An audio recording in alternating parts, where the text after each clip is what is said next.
is you can get a lot of bland content, a lot of bland content, kind of just repeating whatever's on the first page of Google, laying out the facts as they are. That's it. So I guess for someone who maybe has a website in this space, how can they go about developing their own brand voice that's unique, that should hopefully make them stand out from whatever else is out there? Yeah, so actually, you've touched on a really great point there because, especially with the onset of AI generated copy, because people don't really use AI writers as they're supposed to, which is not to like just verbatim copy and paste, stick it on your website, right? It's meant to be an assistant. But because of the onset of that, exactly what you're saying, we're getting an onslaught of just this beige content. Mm. Everything sounds the same. No one is differentiated in any which way. And so it might get you traffic, but that might be it. There might not be anything else going on there. Generally speaking, we want conversions. We want to build some type of brand.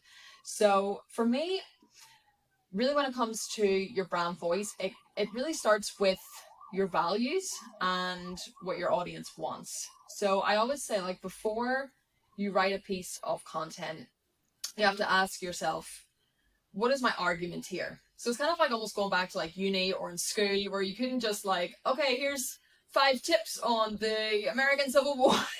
Like, here's 5 facts about the American Civil War. You had to develop some sort of argument and some sort of point and then use Mm. evidence to support that, right?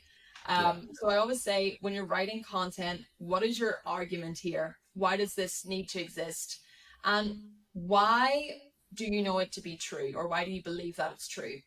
Because that really comes back to your own experience, which is really what's lacking on the first page of Google Yeah. in many instances. And it's even something that's been picked up in one of the many updates this this year from Google, the helpful content update. One thing that they're saying, especially with which I think is kind of more of an attack on affiliate sites actually, is they want to prioritize first-hand experience. So like your first-hand experience with a product or with some sort of subject. So yeah, really when you're developing your brand voice, you're really thinking about like, well, why are you writing about this? Why do you think that's true? Why do you believe that? So that's a really good place to start.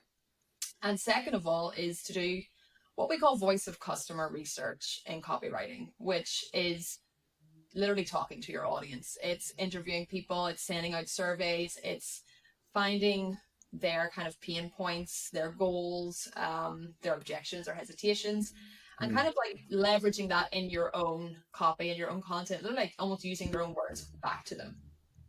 So that's extremely important to kind of have that Venn diagram, where it's like your voice and your values, like what they want, and to make it as much of a circle as possible.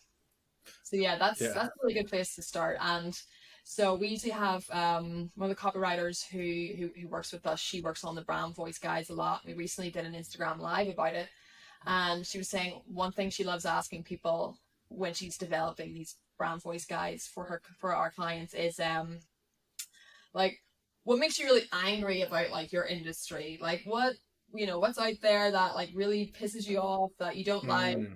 And that's where you get like the real fire that people like why they're really in business. And that's also a really great thing. Like everyone loves a bit of a rebel, and likes to kind of stand for something. And that can be a really important way to develop your